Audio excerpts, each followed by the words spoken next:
And hello, this is Pastor Jim Dawkins with Living Sacrifice Ministries. I want to welcome you to our study today. For those of you rather, who have not joined us in the past, we've started something new here, and that is to air some video lessons through various social media. So if you're watching us on Facebook or our website or even on YouTube, I want to welcome you to that. Our last video session was one on how we are all many parts of one body of Christ. Today we're going to do something a little different. It's going to be on a series. We're going to be doing a study on an emotion, the emotion of anger. We're going to get into that here a little bit more. So if you watch this, it's only going to touch some. It's going to scratch the surface on anger as a whole, and I would encourage that you keep up with these. I'm going to try to space these out about once a week to keep them fresh, but also spaced out enough so that you have time to kind of digest some of these and look up other references, scriptures that are going to be in them. For those of you who may want to do some more in-depth reading on the subject, who may be dealing with anger as an issue either in your own life or living with or dealing with an angry person in your life, and I'm not being paid to plug this at all, the book that I read about a year ago that really gave me insight in this more than probably any other one resource was a book by Dr. Charles Stanley, Surviving in an Angry World. If you have a way to get hold of that, either a hard copy or downloading it onto a Kindle or something like that, man, please check it out at a library, borrow it from a friend. It's an amazing book. Get that book. But we're going to be looking at this very real, very human emotion. And when I say human, we're going to find it's even an emotion that God himself has. And I say that because most people tend to think that it is something that only humans have, and that as a result, it must be a bad one. And we say it because of the way we tend to deal with it. Most people deal with and handle this emotion of anger in one of two ways. One is by retaliating or getting even with the person or organization or entity that has made them angry, or that they feel is responsible for the anger. So, for example, you do something to me, you treat me unfairly. Maybe you're my boss and you pass me over for a promotion. I'm going to retaliate. I might slow down my work production, for example. Or I might figure, well, you didn't give me a raise, so I'll start stealing office supplies. I'm going to retaliate. I'm going to start bad-mouthing you around the office. A neighbor starts leaving his trash out and it blows over into my yard. Well, I'm going to start doing things possibly like throwing that back onto his yard and making a bigger mess than his, or allowing my guests to park in his driveway.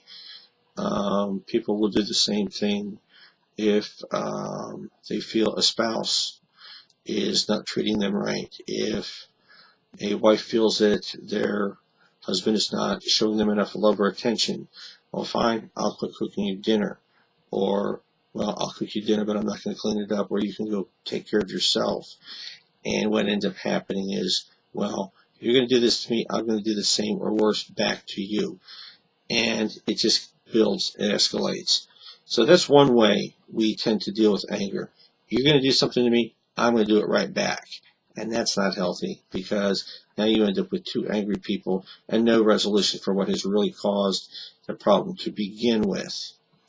The second way people deal with anger sometimes, and this is where I got caught up for a long time, when I was manifesting my anger in ways like screaming, shouting, fighting as a child, when I was told I had to get a grip on it more, is try to ignore the problem or just being told to calm down, not show your anger.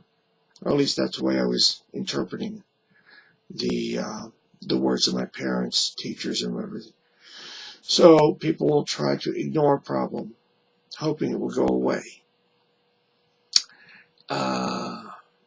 So someone's critical of me, well, rather than address it and say, well, see, if you're unhappy with me, let's say,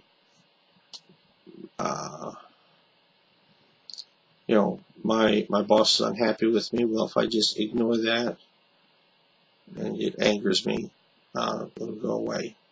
Well, it's not going to. Just stay that way, and he'll get angrier because I'm ignoring it. I'll get angrier because I'm just letting it fester. If it's a case of a bully, and there are bullies in life, and not just with little kids, but with adults, picking. If I just ignore it, it doesn't go away. Let's go back to the case of somebody gets a promotion over me. I'm working hard, you're working hard at the same job. I get a promotion that you think you deserved. You try to ignore it. You figure, okay, well, maybe Jim deserved a promotion. No, I don't think he did, but I can't do anything about it. So I'll just sit here and I'll stew in this anger. Because Tim's a nice guy anyway. We've been friends, but I'm just going to sit here and be angry. And it will go away. Well, no, what's going to happen is you'll try to set it aside for a while, and then this anger is going to start leaking into other things. It will come back up in something else. Imagine this, if you will. I don't know how many of you drink tea or use a teapot. We've all, I'm sure, seen them used. Put water in a tea kettle. You put it on a flame. And, well, your water's ready when that little whistle blows. And you see the steam come up. Now, it's easy to get that steam to stop, to get that whistle to stop. You lift the kettle off the flame. Anger can be the same way. It gets hot. It gets hotter and hotter and hotter and hotter until it starts to steam and boil. Well, what happens with that hot water in that tea kettle? I lift it off the flame. I lift the anger off the source of anger. Okay. But you know what? The water inside that source is going to cool off, just like this. That angry feeling is going to cool off inside my emotional tea kettle. But the thing, that fire down there, is still there. So if I try to move my tea kettle away, that fire that was sending that flame up and heating that water isn't going to go away. And eventually I have to put the teapot back. And that's the problem. I can take that and think that it's going to be gone, but the moment I put that tea kettle back, the flame kicks back off again, and boom. Now, of course, you can put the teapot somewhere else forever, never returning it to it, and just deny the problem was there, but the flame, the source, would still be there. Let's get back to that job promotion I was talking about. You were angry at me for getting that job promotion that you thought you should have gotten. Okay. Well, you know what you do? You go and you find yourself a job somewhere else. So you're not even around me anymore. So you think, well, you've solved it. You're not even around the source of the anger. Or are you? Well, the problem is you liked your job. You thought you deserved the promotion. And I still have that promotion. It didn't really work, did it? The problem, the flame, the anger, it's still there. Running from it is not going to.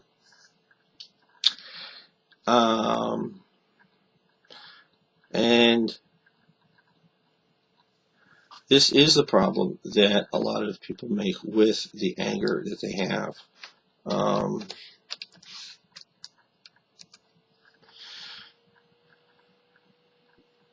So, like I said, we don't eliminate that source of the fire, that source of the anger. We try to remove ourselves from that source of the anger for the time, which is good. We do need to do that to cool down and have a calmer head. Don't get me wrong. If you're angry, you're emotionally not stable at the moment, you need to actually remove yourself from it. When I get angry, the times I simply have to remove myself from the situation and say, okay, I'll be back when I'm more level-headed. It's like having a car that's overheated. You have to let it cool down before you can fix it. An athlete that's run himself to the point of being tired has to recover before he can perform again. If I'm too angry, my whole brain, my whole mind, my whole emotional state cannot think rationally. So I'm not saying try to continue making decisions while you're angry. I'm just saying that the anger is still going to be there and must be dealt with. It cannot be ignored. Now, one mistake that a lot of Christians make is to think about anger as a sin. And we do that because it is while we're angry that we often say ugly, nasty things to people. The, I hate you, you're always wrong. The, you never do anything. The, I could do better without you. The people who do have a violent streak in them do tend to be the ones that this is the time where they lash out, they hit, they throw things, they use profanity, and we do find ourselves in sin. This is the time when the person who might even, in a marriage, for example, think, well, I'd do better without him or without her, and so-and-so at the office or so-and-so down the street would be a much better mate, and we find ourselves, even in a fleeting moment, thinking, well, gee, why don't I have this person instead?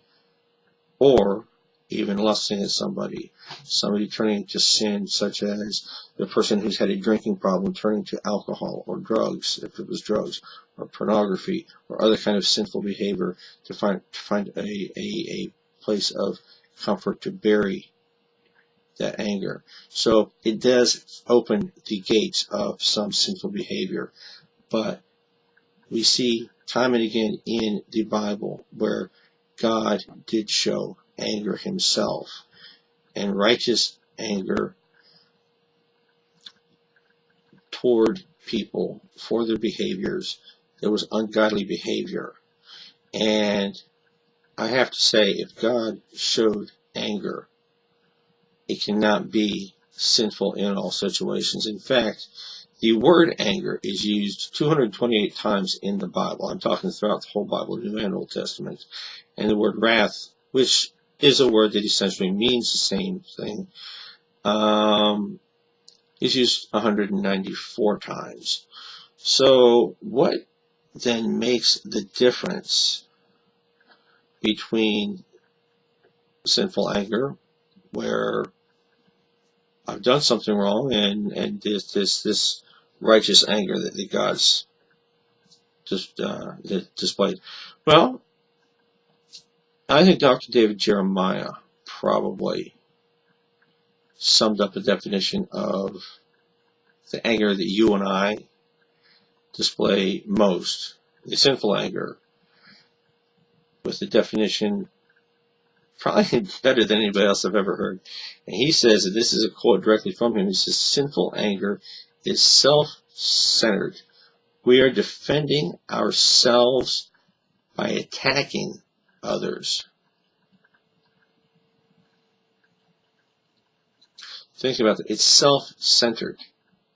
I'm angry because something happened to me or didn't happen to me. It's your fault. It's your fault. Remember the promotion I told you about? Something happened to me. I didn't get the promotion. You did. It's either your fault or the boss's fault, or maybe my wife's fault because she was sick and I had to miss all the time at work, or it was, you know, your uncle's fault because he's the one who owns the company. He got you the promotion, or so basically, it's self-centered. I'm angry because I was done an injustice. I'm defending my action, my anger, and I'm attacking somebody else with it. William Jenkin goes on to actually classify the two kinds of anger: the selfish versus the selfish versus the sanctified. By saying anger should not be destroyed, but sanctified. Sanctified, something that is sanctified or holy, is something that actually we're going to see when we look at times when Jesus, actually the time I should say, the only time in the Bible where we see Jesus getting angry.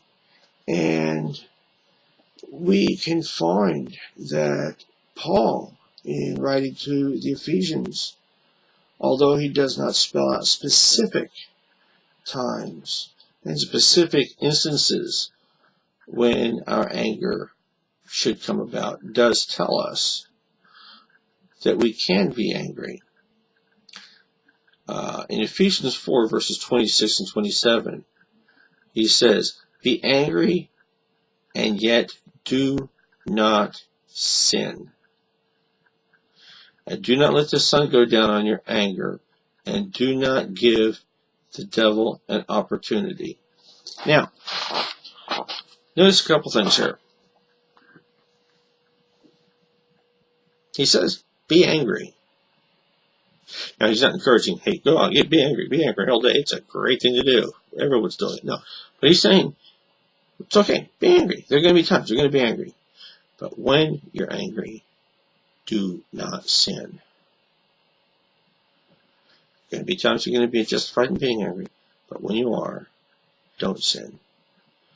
So, remembering what David Jeremiah said, don't make it a self-centered anger. You're defending yourself and attacking someone else. This is not going to be acceptable. Now,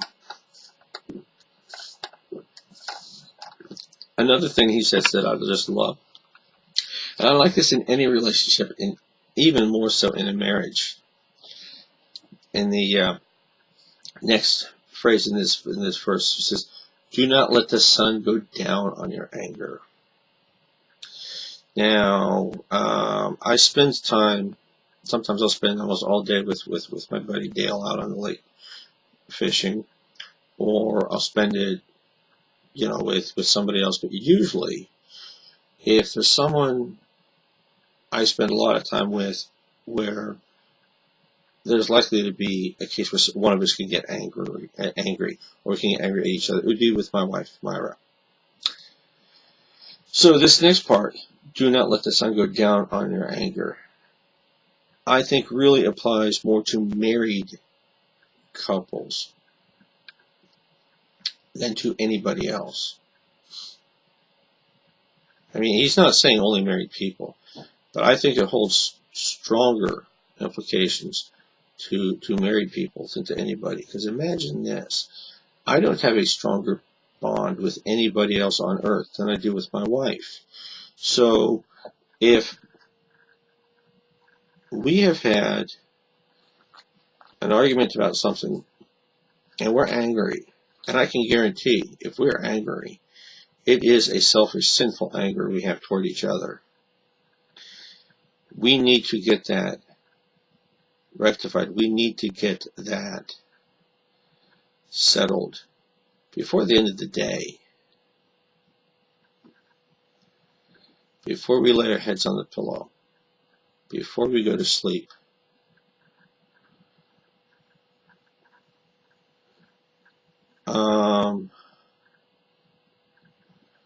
It's a tough thing to say, well, fine, I'll sleep on the couch, or you go sleep on the couch, or I'll go sleep at my mother's, or this or that, like I've heard people say they do, or these people who have like the spare bedroom that one of them will go sleep in when they fight. That just I can't fathom that. Have we had fights that were not resolved? But by the end of the day, that's neither here nor there. But the point is, it's not supposed to be. Paul says this for a reason, because that fire in that teapot kettle, it's still there. The next morning you wake up, you're still angry, and you may not even remember exactly why. And that's why the very last part of this verse, and do not give the devil an opportunity. Because in that time, the devil's had an opportunity to dig and dig and dig and dig and find things and remind you of your weakness. Remember the last time that this person made you angry. Remember the last time this person did this and upset you. Remember the last time of this, and remember this. And the anger gets worse. Worse than it was, worse than it needs to be.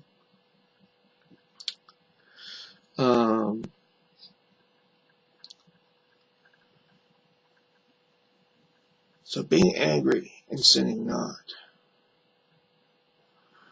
When we look, the first time that the Bible tells us of any anger was an anger and jealousy combined between two brothers.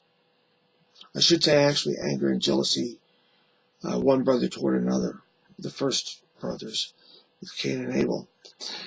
Cain was angered when God found favor with Abel's sacrifice.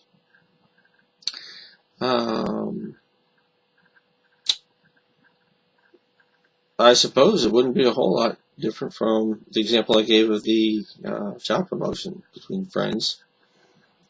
But where favor between one person over one was given.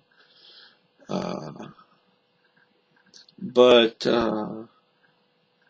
the temptation by Satan was rather than Cain saying, well, gee, maybe I need to look internally at why my sacrifice wasn't accepted.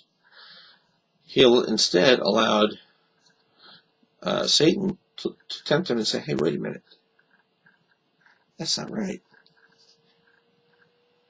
You should have gotten that, or yours was every bit as good, or maybe he deserved it, but you know what?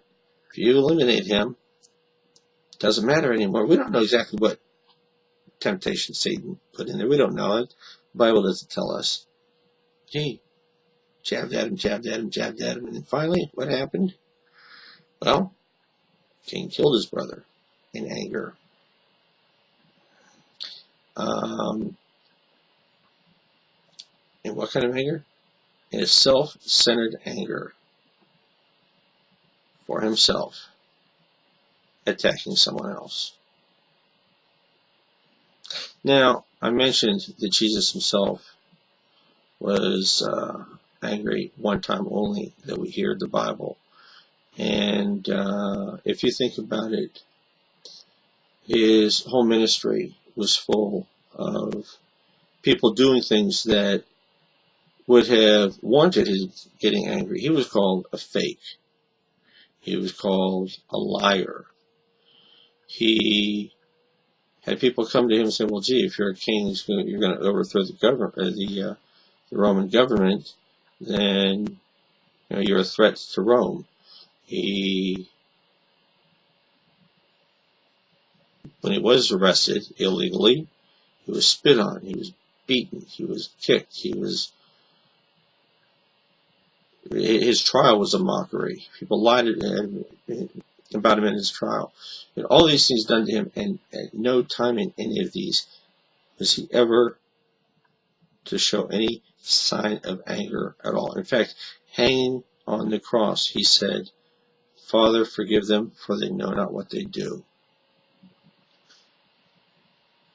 No anger toward things done to him. But in John chapter 2, verses 13 through 16, he does show anger one time.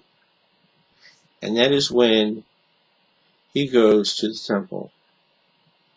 And he sees that the people who were selling animals for sacrifice and changing money were doing it not just so that you or I or any person who went there to make sacrifices would have the animals needed to make the sacrifices, because that needed to be done, but they were making a profit, and a huge profit from doing it.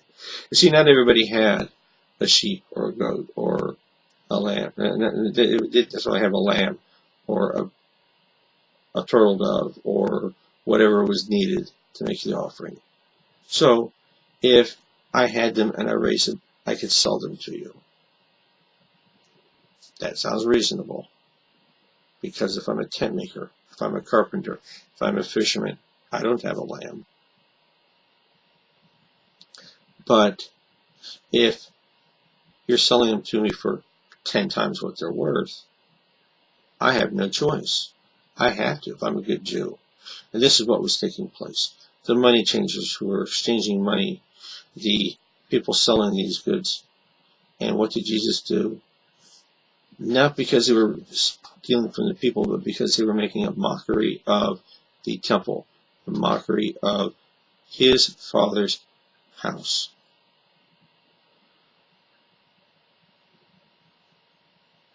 And they defiled it. They defiled the holy place of worship that was his Father's house, that had been set up for a place of worship for the Jewish people. And that is what angered him.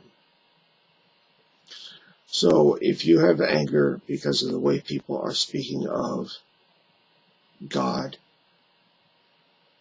or treating God, this indeed is a righteous anger.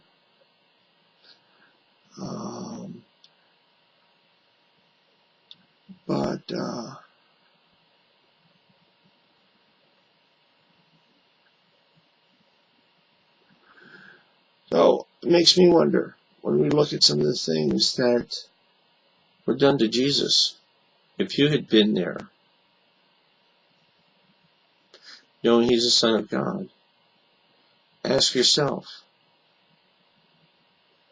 what are some of the things that we read about in the Bible that were done? Like some of the things I mentioned, and being beaten, being mocked as a king. They put the robe on him and the crown of thorns and things like this. What kinds of things like that would have been done to him that would have made you angry at these people because of what they were doing to your God? Think about some of those things after this lesson.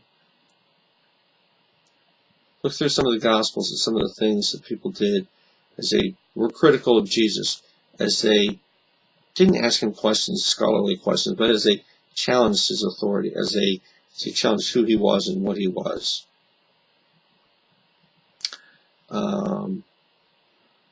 And what are some of the things that maybe even we do that might fall under that too? It's kind of sad to think that even we today do some of these things. We are going to be looking next week at, fortunately, how God is slow to anger, and how God expects us to be the same. But again, anger is a very real emotion. It's part of what makes us who we are.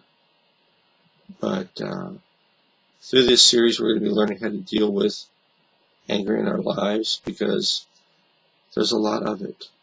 Some of it in our lives we're told through the non-Christian world how to deal with it. Some of it's even glorified and exploited as being, almost hero worship through some things in the movies, when these heroes get angry and act in ways, acting tough to do their jobs.